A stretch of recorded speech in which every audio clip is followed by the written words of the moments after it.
Iniciamos esta entrevista habitual, Caramba. como cada semana está con nosotros el decano de la Facultad de Economía de la UAS, también decano de Economía Y de este nosotros espacio. celebrando que hoy es el día es del amor. Del amor y la Sí, amistad. mira, ¿Verdad? riéndonos a dos manos. Qué bien. Bueno, usted también con su corbata. Sí, nos pusimos ahí Con la el azul. Sí, sí, yo me devolví a buscarla. Así es. Profesor, Bueno, ¿cómo andamos en economía? Bueno, yo creo que hay una serie de puntos que hay que presentar que en cierta manera yo creo que pueden incidir bastante en la economía dominicana. En primer lugar, el tema de la economía mundial siempre hay que enfocarlo. Sí.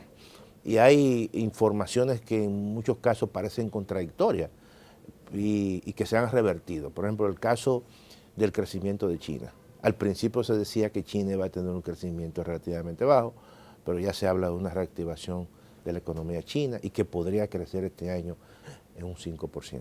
Eso es una buena noticia. Pero en el caso de Estados Unidos, que yo creo que... Es una buena noticia para Chile y para el mundo. Y para el mundo, porque China es la segunda economía del mundo, o sea, en términos del PIB nominal. En el caso de Estados Unidos hay elementos contradictorios. Por ejemplo, tú encuentras un mercado de trabajo que está en pleno empleo. Sin embargo, los niveles, por ejemplo, de producción industrial, que es un indicador importante, un índice importante, ha venido disminuyendo con respecto a trimestres anteriores. Y los pronósticos que hay es que la economía norteamericana, a pesar de todo, pueda terminar con un crecimiento de alrededor del 1%. Eso para nosotros no es buena noticia. Pero también hay que tomar en consideración que la Reserva Federal de los Estados Unidos parece que va a seguir incrementando su tasa de política monetaria. Tampoco es una buena información para la República Dominicana porque le pone presión al Banco Central. Y la pregunta es hasta qué punto el Banco Central de la República Dominicana, que ha establecido una pausa en su tasa de política monetaria, eso va Una pausa que ya es larga. que es larga. Ya pero, van 4 meses. Sí, pero... Vamos al cuarto mes. Pero Sin no sabemos, cuatro semanas prácticamente. Sí.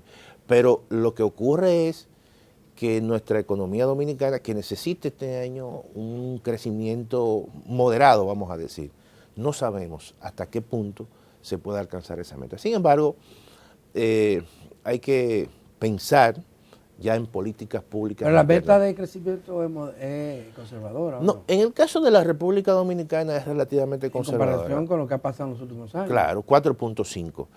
Pero ojo, porque si la Reserva Federal de los Estados Unidos induce a mayores tasas de interés, eso le pone una presión a Dominicana, porque tú dices, bueno, no podemos mantener una brecha de tasas de interés porque gran parte de los capitales se pueden ir allí porque tienen mejores rendimientos.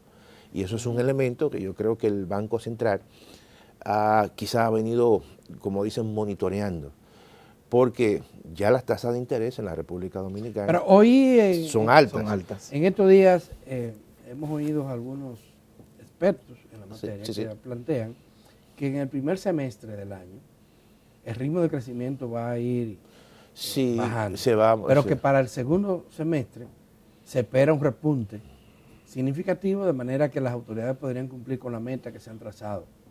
Bueno, habrá que ver el comportamiento del entorno internacional. Yo siempre me gusta analizar la economía dominicana en función de su entorno. Una economía con sectores, vamos a decir, motores muy vinculados con el resto del mundo.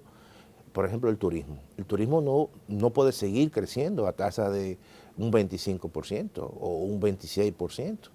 ¿Por qué? Porque ya ha venido recuperándose y eso significa que una recuperación ya total del sector turismo va a moderar su tasa de crecimiento. Pero la construcción se puede reactivar. La construcción se puede reactivar aprovechando de las medidas que ha tomado el banco de liberar casi 24.000 millones de pesos y que se van a concentrar en la construcción. Para dos áreas que son vitales. No. Estamos hablando de construcción de viviendas. Claro.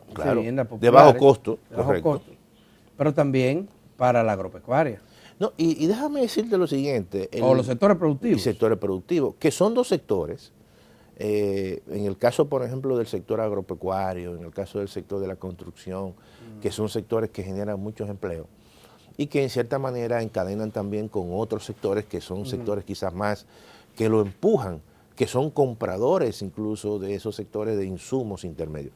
Pero sí todavía existen esos elementos de zigzag, de dudas, de incertidumbre. Ahora, también está el tema salarial, Adalberto y Stanley. Yo creo que es propicio que aquí se reajusten los salarios mínimos. Yo creo que eso será sano para la economía.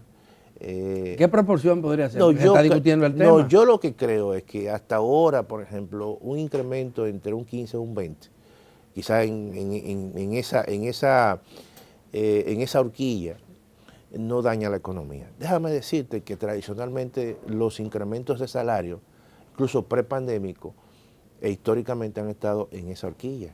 ¿Y qué ha ocurrido? En Europa se ha estado, en el propio Estados Unidos, Claro. sin ley, con ley, sin ley, pero los salarios han estado aumentando, los salarios mínimos. En Estados Unidos en Europa también. Ahora España acaba España de va a aprobar un incrementar. 8%, pero en España Claro. eso es mucho. No, y que lo van a llevar a, como dicen, a ese número que es, vamos a decir, importante en Europa, que El ingreso mínimo vital. 1.000 euros, por encima de 1.000 euros.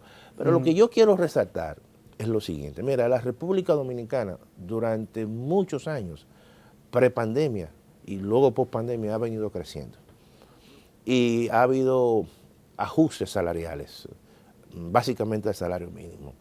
Y los niveles de desempleo no se han incrementado, todo lo contrario, la tasa de desempleo ha disminuido.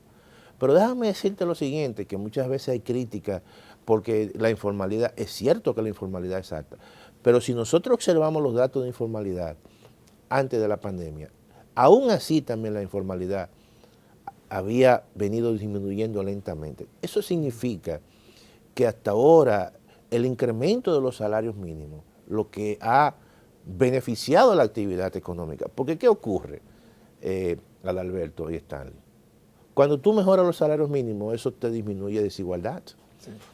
Porque al final la mejoría supera los índices de inflación. No, claro, pero lo que te quiero decir es que va disminuyendo brechas y con más razón. Dicen que esa es la mejor vía, claro, para reducir la brecha entre ricos y pobres, de la desigualdad, pero además te permite incrementar la actividad económica, porque esos grupos de bajos ingresos consumen más, gran parte de su salario, y eso incrementa el consumo, eso mejora las ventas de las empresas, y por eso es que se da ese círculo virtuoso.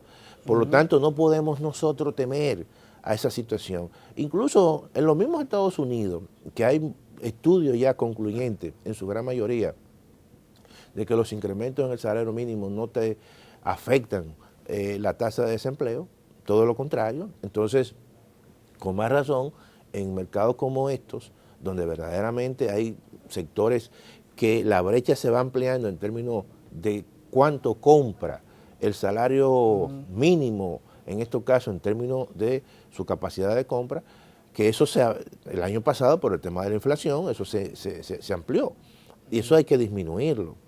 ¿Cuánto cuesta la canasta básica hoy en día? Son casi 26,000 pesos, la del quintil más bajo. Y el salario mínimo más alto son 21,000 pesos.